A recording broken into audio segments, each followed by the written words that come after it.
Hello guys, আমি টুপন আর welcome to my channel Saturday and Sunday special. আজ আমি বানাবো কই মাছের রেসিপি। কই মাছ বানাবো ফুলকপি আলু দিয়ে ঝোল। তো স্কিপ না করে আপনাদের পুরোটা দেখার অনুরোধ রইল।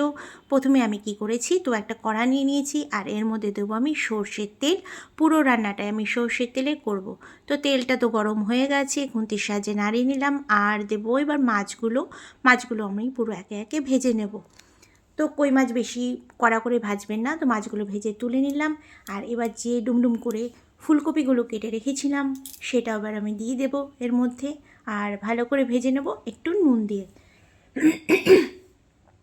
তো আমার গলার অবস্থা খুব খারাপ, তো আমি বলছি। তো ফুলকপিগুলো তো আমার ভাজা হয়ে গেছে, তো আমি এবার তুলে নিলাম। আর এবার দেব আমি আলুগুলো। তো আলুগুলো লম্বা লম্বা করে আমি কেটে নিয়েছি, যে যেরকম পারবেন কেটে নেবেন, যে যেরকম শেপে ভালো লাগবে। তো আমি কড়ার মধ্যে দিলাম আর একটু তেল, আর দিলাম গোটা গরম মশলা, আর দেবো আমি গোটা জিরা ফোড়ন। আর এবার দেবো আমি জিরের গুঁড়ো।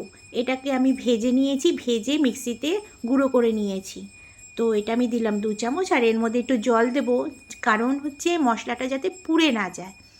তো এর মধ্যে দেব আমি 2 চামচ হলুদ, ছোটো চামচে 2 চামচ হলুদ আর গুঁড়ো আমি দিয়ে দেব।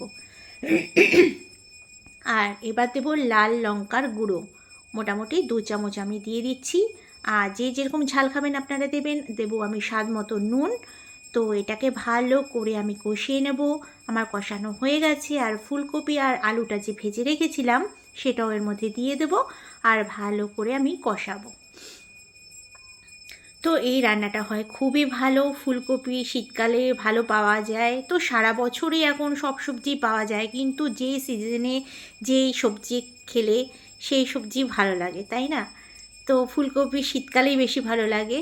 তো এই রান্নাটা ফুলকপি দিয়ে দারুণ লাগে। আপনাদের খাবার অনুরোধ রইল। দিলাম আমি গরম জল, আর হচ্ছে এই জলটা এবার ফুটবে। ফোটার পরেই কিন্তু আমি ভাজা মাছগুলো দিয়ে দেবো। তো এরকম রান্না ভালো লাগে কার কার আমাকে জানাতে ভুলবেন না। আমি কিন্তু অপেক্ষায় রইলাম আপনাদের কথাগুলো জানবার জন্য, যে কার কার ভালো লাগে এরকম রান্নাগুলো। তো মাছগুলোতে বা ভাজা মাছগুলো আমি এর মধ্যে দিয়ে দেবো, দিয়েও দিলাম। আর এবার আমি একটি খুন্তির সাহায্যে এটাকে মাছগুলোকে ঠিক করে দিলাম, আর একটা ঢাকনার সাহায্যে ঢেকে দেবো। মোটামুটি ফিরে আসবো 5-10 মিনিট পরে। তো ফিরেও আসলাম, দেখুন ঝোলটা এরকম হয়েছে। দেখে নেব এগুলো সেদ্ধ হয়েছে কি না। তো মোটামুটি সেদ্ধ হয়ে গেছে দেখলেন। তো আমার রান্নাটা মোটামুটি ডান। তো এর মধ্যে আপনারা গরম মশলা গুঁড়োও দিতে পারেন, তো আমি দিইনি গরম মশলা গুঁড়োটা। তো আমি এবার রান্নাটাকে সার্ভ করে নিয়ে আসবো। দেখুন তো কেমন লাগছে সার্ভ করার পরে। তো রান্নাটা দেখতে তো আমার ভীষণ ভালো লাগছে, খেতেও ভালো লাগে, আপনাদের খেতেও খুব ভালো হয়।